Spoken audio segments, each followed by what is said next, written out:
Welcome back to English Classes Online. I am Benjamin. Today's video is on how to give a presentation. It is all about improving your public speaking, developing your presentation skills. That's what today's video is about. If you are new to this channel, kindly subscribe to the channel by clicking on the subscribe button below.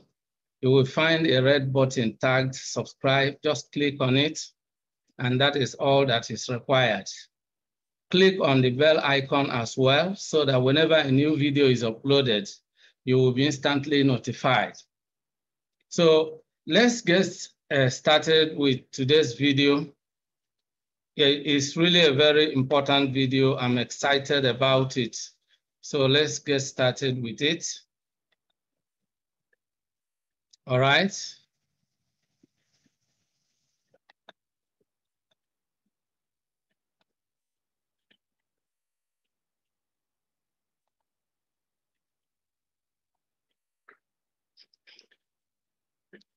How to give a presentation, developing your presentation skills, improving your public speaking.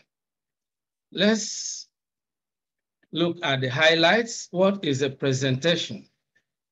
Why learn the presentation skills?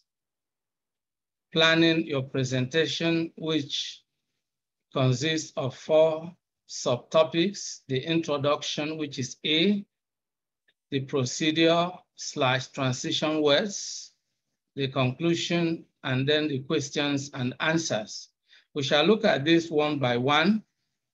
What is a presentation? A presentation is a speech or a talk in which a new product, idea, or piece of work is shown and explained to an audience.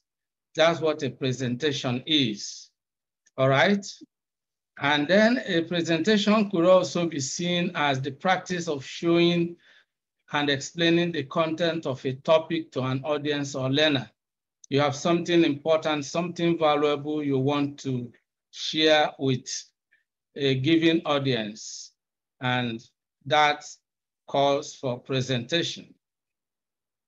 Presentation is a means of communication which can be adapted to various speaking situations, such as talking to a group, addressing a meeting, or briefing a team. Of course, these presentations are part and parcel of the business life, part and parcel of the industry, part and parcel of government, different sectors of the economy, different fields of life. Presentation is key to success, even in different communities. So it is a very important skill to learn. Now, a presentation is an informative talk. You give information to people. If you are a lecturer, you give a lecture to a class of university students, or you give a speech, using different visuals, like the PowerPoint presentation.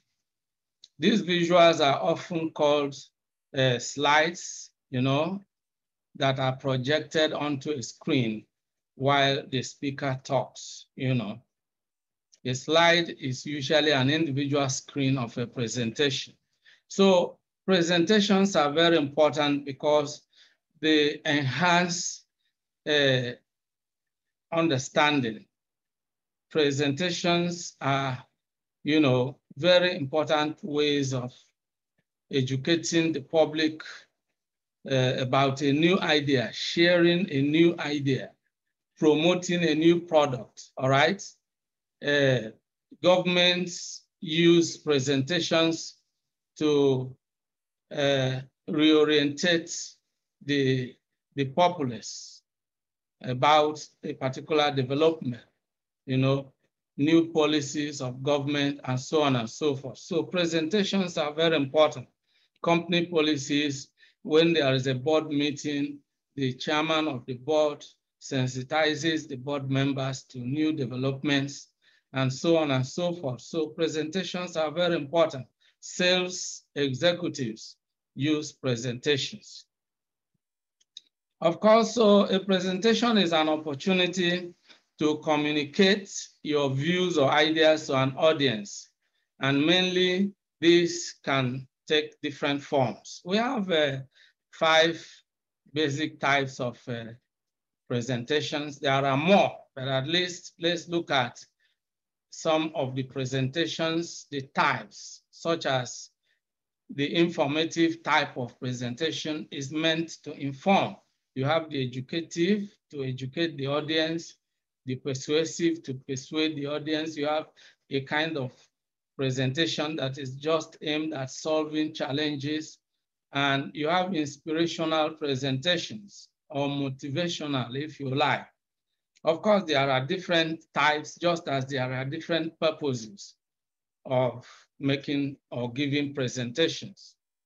Then types of oral presentations, workshops, seminars and training sessions, staff meetings, talks given to clubs, organizations, and societies, sales presentations, speeches, oral reports of briefings, one-on-one presentations. So different types of presentations. And these are really very important, very important occasions, very important situations, very important social and business occasions. And that is why presentation is really very important, because take a look at someone vying even for the highest office in a country, the office of the president. There comes a time the electorate look up to him to really present his ideas. If you are a chairman of a political party, then of course, the people you are asking to vote your party into power are looking up to you to present your party manifestos, the policies, the programs of the government you intend to form and all that. So presentations are really key to success in every facet of the society, in every field of life. Now, why learn presentation skills? Of course, I've already mentioned quite a number of the reasons why we learn presentation skills. You need to present, to make or give a good presentation if your idea is really important, because you want people to understand the idea you are projecting. You want people to be interested in what you are saying. You want people to think that the program, the product, the service you are asking them to buy into is really great, all right? And if you give a bad presentation of people, few people pay attention, some may become disinterested, fall asleep. Some might think that what you are actually trying to say is really not important. So your presentation is what really draws the attention of the audience, gets them interested in what you are saying, and ultimately persuades or convinces them to actually take the desired action. So you get the positive result, and the result you get depends on the level of performance, the kind of presentation you have made. If your presentation is successful, then you get a success as a result or outcome of that particular event. So now you learn presentation skill, or you even attend a training session to acquire the skill, so you'll be able to structure your presentation properly. Now, another reason is you want to overcome nervousness, all right? And so when you learn and develop your presentation skills, then you gain a high level of confidence and self-esteem by reason of, the expertise you have acquired. You know what? skill acquisition does is that it gives you the expertise. It takes you from the beginner stage and even beyond the intermediate stage, and it makes you an expert in your field. And that eliminates fear, that eliminates the phobia you have for public speaking. Now, you'll be able to develop positive and powerful body language. You won't be that kind of person suffering from inferiority complex when you stand before your audience and then you fold your hand or you take some awkward position because you are suffering from stage fright. You know, when you develop your presentation skills, you will be able to carry yourself with grace and deliver your speech or make your presentation without giving you the impression that you are not really capable of doing it. Now, another reason is for you to be able to deliver an effective presentation. Of course, that is obvious because whatever is worth doing well. If you want to present an idea to people and you think the idea is important and you want to convince them to agree with you that it is really important, then you must do it effectively. You know, the more effective your presentation, the more likely the audience will be fully persuaded. Now, when you learn the presentation skills, you learn what not to do during presentations. Every process has its do's and don'ts. And so learning the presentation skills will, sensitize you to the do's and don'ts of presentation. So you will do the right thing in order to get the right results. And another point that is really positive for learning the presentation skills is that you'll be able to design and use visual aids effectively. All right. Now, planning your presentation. The first thing is to identify the purpose of your presentation's message. Every presentation has a central message. And it's just like what we say in the writing process.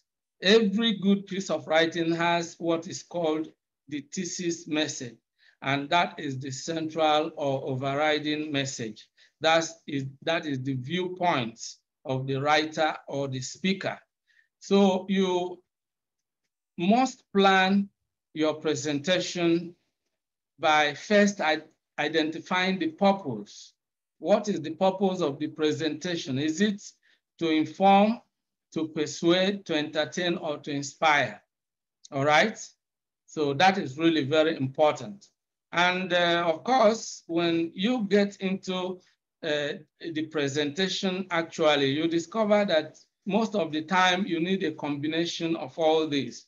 You know, a presentation that is basically meant to inform will also need to inject some elements of entertainment, some degree of humor and all that. You don't turn the place into a graveyard, all right?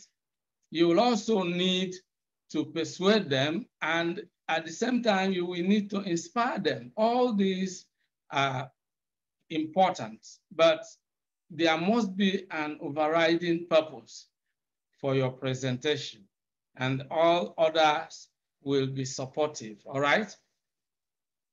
Then you need to look at the key elements, for delivering an effective presentation.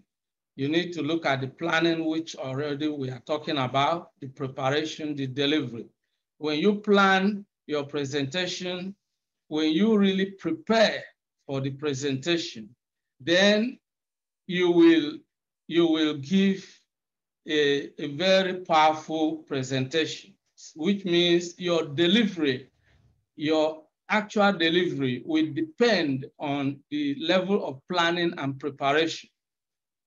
And that is really very important, all right? Now, you also have to pay attention to the structure of your presentation. Just like the writing process, the presentation should have 3 major parts. In traditional writing, we talk about the introduction, the body, and the conclusion. Here, we are looking at the opening. At least time management is important too. You plan the presentation such that the opening or the opening or the preliminary things or activities can take you about 10%. You introduce yourself, outline your topic, briefly cover your key points, mention when you plan to take questions. And then the body of the presentation should take up to 70% because that is where you present the major message. You know, you develop your key points, you elaborate on arguments and ideas, you provide supporting evidence. You know, so 70% of your time should be spent on the body of the presentation. Then the closing can take about 20%, you know, because the ending of a presentation is also very important. You have to leave a very powerful impression on your audience. And so you use your closing, the closing segment to indicate that you are about to finish, to reiterate or emphasize your main points, and then you recap. After you have ended your presentation, then you take questions, comments, and suggestions from your audience, depending on what you have agreed to do. Of course, at the introductory stage, you have spelled out already whether you are going to take the questions in the process of the presentation or at the end of the presentation. So you spell these things out, all right? Then the presentation should have a structure just as we have already mentioned, the introduction, the body, the conclusion. That's exactly we have already talked about in the opening, the body, and conclusion. And then all these are equally important. Then we come to the introduction. You know, we are now coming to the procedure and the how when you actually start the presentation. You begin with the introduction, and then you can start with a short introduction of yourself, you know, and you state your name, your school, your company name, as the case may be. You say, hello, everyone. My name is, you know, just as I began, the way I began this, this video lecture, I started by saying, hello, everyone, or hi, friends. My name is this, or I am Benjamin, you know. I'm going to give a presentation about, you mentioned in the presentation will be, you know, just mention exactly what the presentation is about. And then you talk about the scope of the presentation. You give outline. What will be subtopic number 1, number 2, number 3. Just give a brief outline of the major subheadings or subtopics that the audience should be looking forward to in your presentation. Then you decide at this point whether you are going to take the questions during your presentation. Some people may ask the audience to send in their questions in the chats during the presentations, and those things are recorded, you know. Some people will ask the audience to hold their questions until the end of the presentation. So whichever you prefer, you make it quite clear at that introductory stage. So you organize your delivery, give the general tips. That's what the introduction is meant to do. You announce your topic clearly, you give an outline of your presentation in your introduction, just as I already mentioned. I'm just trying to expand on what I have already said, Then you state your objective up front, This gives you a big picture of what your introduction should always be when giving a presentation. Then this is a typical example. You can say, welcome, today we are going to learn about this and that, You may come with a hook. Hello, everyone. I'm glad you could join me today. I am very excited about today's topic. Then you can mention some aspects of the topic, that you believe the audience will find very exciting, something to arouse their curiosity and get them more interested in what you are saying. Then, of course, presentation, the essentials. I've already spoken about this, but I'm repeating them for emphasis. So your presentation should start with greeting, introducing yourself, stating the topic, then saying the purpose, then giving them out an outline. Of course, depending on the nature of your presentation and your audience, all right? Your introduction can be formal or informal. You understand that presentations are of different types. Some presentations are formal, strictly official, and some are informal that requires, a more relaxed mood, all right? So you have to know the type of audience you are addressing, the type of occasion on which the presentation is being given. That will set the tone, all right?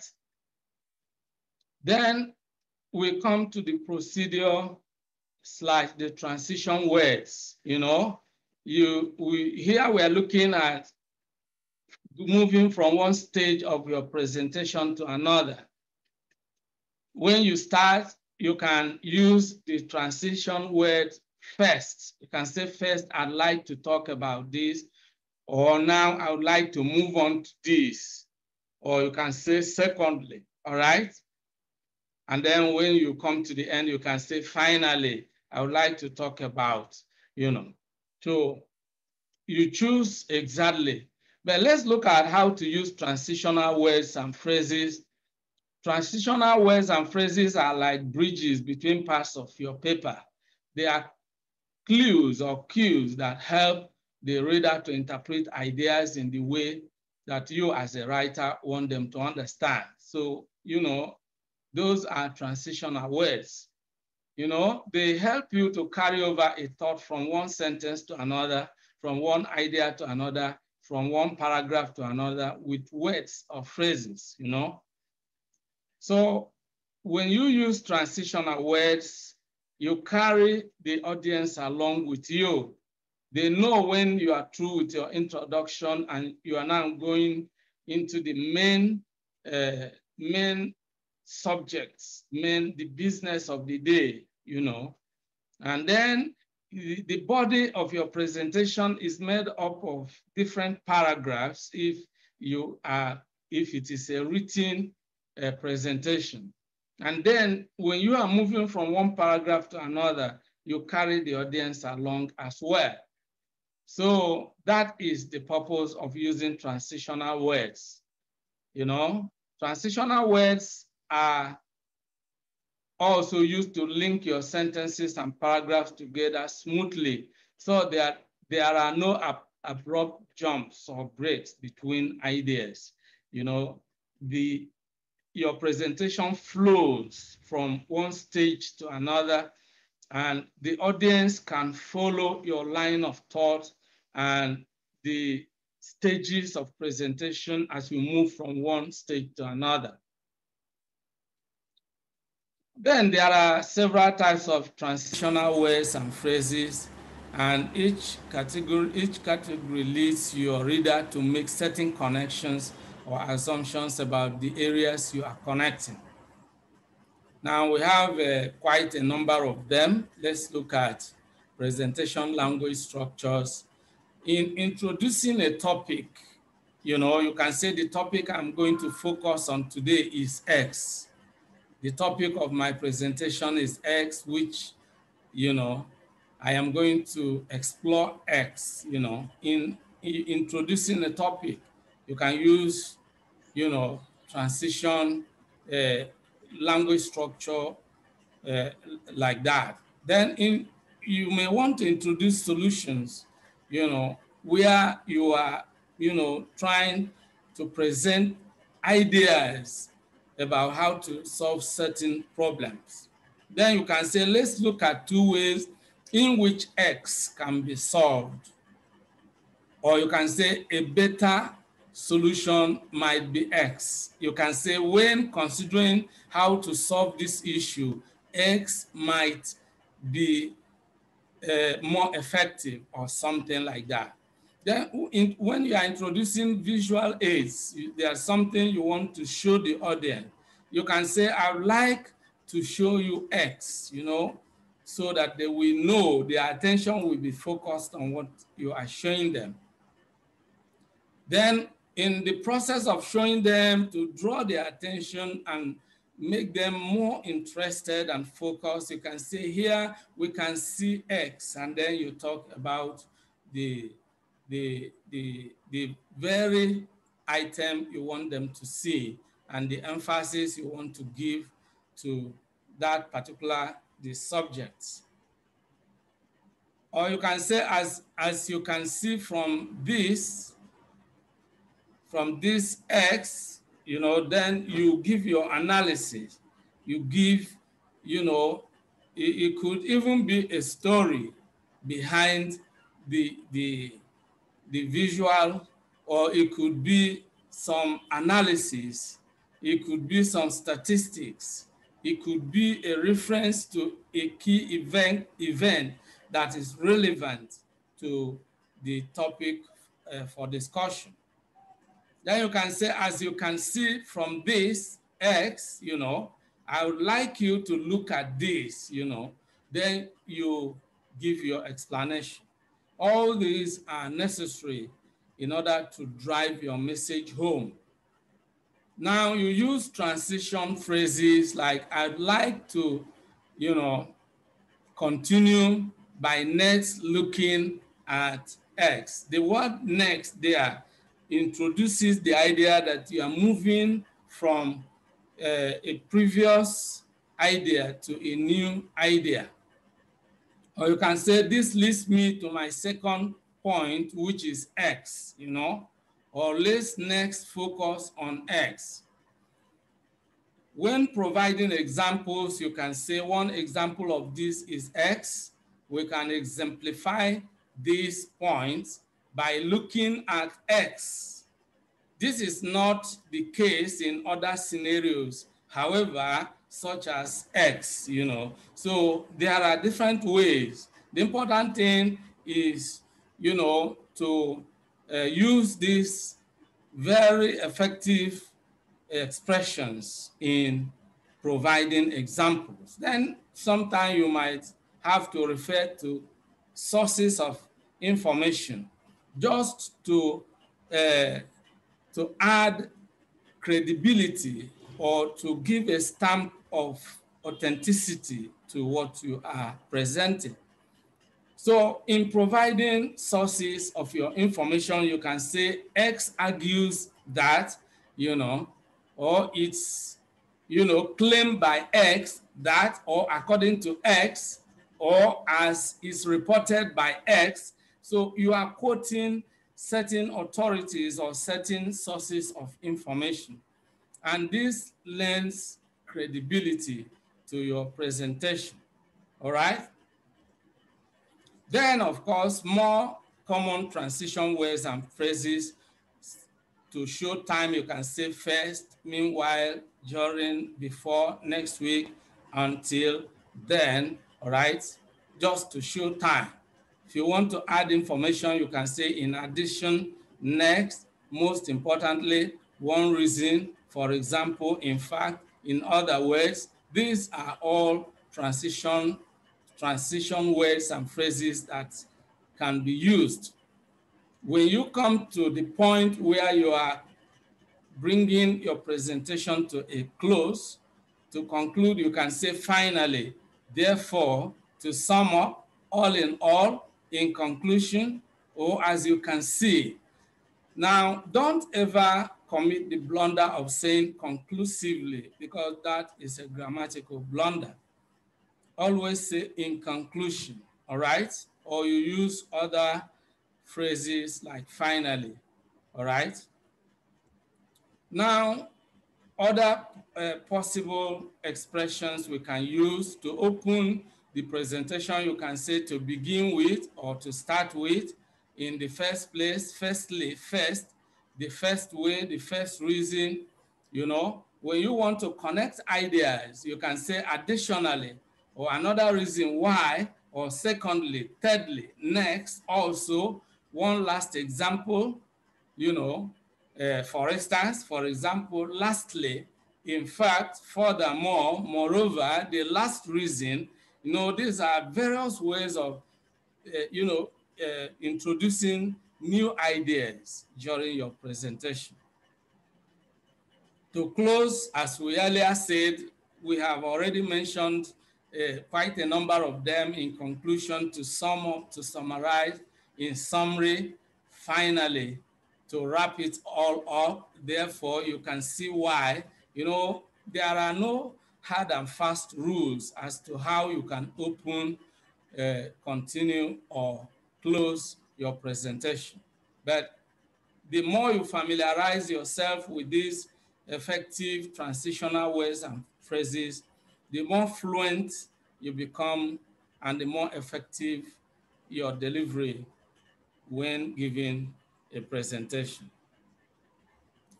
Yet there are other possibilities, especially beginning a new section of the presentation. You can say, now let's move on to, now let's take a look at, now I would like to move on to, next I would like to take a look at, moving on to the next part, I would like to, moving on to the next section, let's take a look at. You know, these are very smart ways of, you know, moving from one section of your presentation to another. And it will then flow naturally, like water from its source. And that is fluency. You know, when you master the art of giving a presentation, of course, you increase your chances of convincing your audience. You increase your power of persuasion, all right? When people listen to you, all these, you know, all these aspects of the presentation will all come together to make the presentation more persuasive, because you are doing it professionally and you are doing it with ease, all right? It is like someone who has become a very good driver over time, you know, even when he is negotiating a bend, he does it in a way that the passengers don't get scared.